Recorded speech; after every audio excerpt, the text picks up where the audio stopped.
Bonjour à vous. On poursuit donc notre réflexion dans le cadre de la démarche synodale. La première fois, les questions qui nous étaient proposées, c'était autour du marché ensemble. Puis, ça nous renvoyait à la qualité de notre écoute, comment on accueille les gens et ce qu'ils pensent, et finalement notre prise de parole dans le respect, la vérité, l'honnêteté. On aborde les 4 autres thèmes qui nous sont proposés dans le Vademecum, et la première réflexion est autour de l'écoute de la parole de Dieu et de notre célébration eucharistique. Vatican II avait dit que l'Eucharistie, c'est la source et le sommet de la vie chrétienne. Donc, on s'est réunis pour écouter la parole et pour célébrer ensemble l'Eucharistie. Et là, on pourrait se dire, est-ce que nos célébrations ont un impact sur notre vie ensemble? Lorsqu'il faut prendre des décisions, est-ce qu'on est animé de la parole de Dieu et du mystère eucharistique qu'on célèbre pour certains de façon hebdomadaire, quotidiennement pour d'autres? Mais est-ce que ça a un impact sur notre vie ensemble? Ça nous envoie également à la qualité de nos célébrations. Est-ce qu'on est seulement des consommateurs lors de nos célébrations, ou est-ce que l'ensemble des gens vraiment sont invités à célébrer, à participer? Parce que dans le fond, c'est la célébration de tous les baptisés qui sont là. Bon, on a reconnu différents ministères, différentes fonctions dans nos célébrations. Est-ce qu'on valorise ça? Je comprends qu'il y a eu la pandémie, mais lorsque ce n'est pas le temps de la pandémie, tous ceux à qui on confie la proclamation de la parole, les lecteurs, les personnes qui sont au service de l'autel, les ministres de la communion, les gens qui vont chanter, qui vont faire le psaume. Alors, toutes ces personnes-là, est-ce qu'on valorise ces différentes fonctions à l'intérieur de nos célébrations? Parce qu'il y aurait une façon synodale d'accueillir la parole et de célébrer l'Eucharistie. C'était le premier des thèmes qui nous est proposé dans les prochaines semaines. Le second, c'est le fait qu'on est appelé ensemble à assumer la responsabilité de la mission de l'Église. Donc, de dire, dans le fond, tous les baptisés se voient confier cette mission de partager la bonne nouvelle de l'amour de Dieu avec notre monde. Alors donc, est-ce qu'on sent ça? Est-ce qu'on réalise, chacun de nous baptisés, qu'on porte la mission ensemble? Si ce n'est pas le cas, qu'est-ce qui fait que ça ne marche pas? Qu'est-ce qui nous empêche de prendre conscience de cette responsabilité-là et de l'assumer? Donc, est-ce qu'il y a des éléments de la mission de l'Église qui sont laissés un peu dans l'ombre?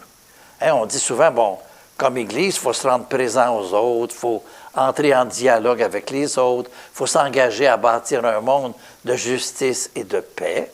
Et finalement, on a aussi à annoncer en parole cette bonne nouvelle, rendre compte de l'espérance qu'on porte dans notre cœur. Donc, est-ce qu'on est en contact avec les différents membres de notre société et jusqu'à quel point on soutient les baptisés qui sont engagés dans les différents domaines? On a de nos gens qui ont un engagement en termes de justice sociale. On a quelques membres de nos communautés qui sont engagés dans le monde politique aussi. Peut-être qu'on connaît des gens qui travaillent sur le campus de l'université ou au collège communautaire, donc qui font de la recherche au point de vue scientifique. Alors, d'autres gens vont être plus sensibles à la question des droits de la personne. Est-ce qu'on les appuie? Est-ce qu'on les soutient? D'autres, enfin, ça va être toutes les questions d'écologie, d'environnement. Aujourd'hui, on réalise que ça fait partie de notre mission d'Église que de protéger la création pour que ceux qui vont nous suivre aient encore une vie humaine dans ce monde-là. Donc, est-ce qu'on aide les gens dans notre communauté à prendre conscience de leur responsabilité dans notre société? Alors, comment on fait les choses à ce niveau-là? Un troisième thème qui nous est proposé, c'est sous le thème de dialogue, à la fois dans l'Église et dans la société. Bon, est-ce qu'on distingue différents peuples chez nous, dans notre communauté? Ça me semble pas clair. Mais est-ce que dans notre propre Église locale, est-ce qu'on dialogue vraiment? Bon, on peut se poser la question, est-ce qu'on est en lien avec les diocèses voisins?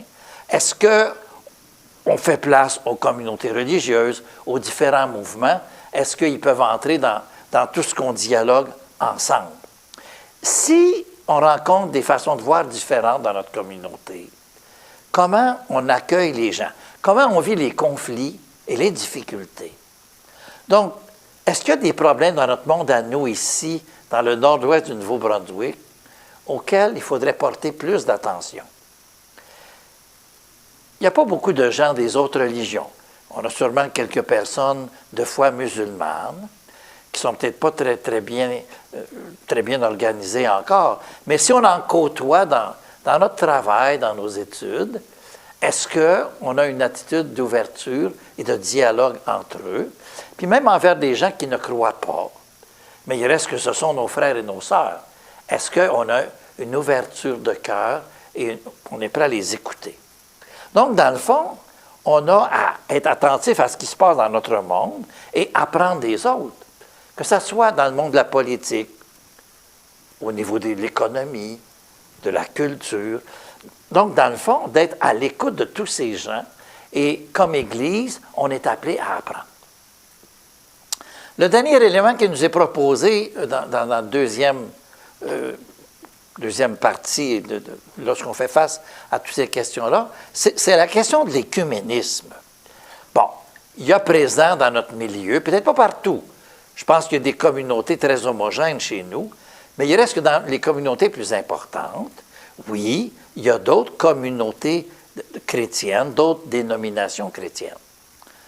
Je suis conscient qu'à Edmundston, on a un lien avec l'Église anglicane et qui regroupe aussi l'Église unie du Canada. Maintenant, chez vous, est-ce qu'il y a des relations entre catholiques et les gens des autres communautés chrétiennes? Comment est-ce qu'on partage avec eux? Est-ce qu'on fait des choses ensemble? Parce que c'est le même évangile qui nous fait vivre. Est-ce qu'au niveau de l'action sociale, par exemple, de la lutte pour la justice et la vérité, est-ce qu'il y a des choses qu'on peut faire ensemble? Et oui, si on se retrouve, est-ce qu'on voit les fruits de cette collaboration, de ce dialogue avec les autres? Est-ce qu'il y a des difficultés, des obstacles? Alors, est-ce qu'on peut promouvoir cette rencontre avec les autres, cette ouverture aux autres? Le processus synodal implique ça aussi. Alors, c'est un peu toutes les questions qu'on vous présente pour cette deuxième partie de nos partages et de notre dialogue en cheminant ensemble dans le processus synodal.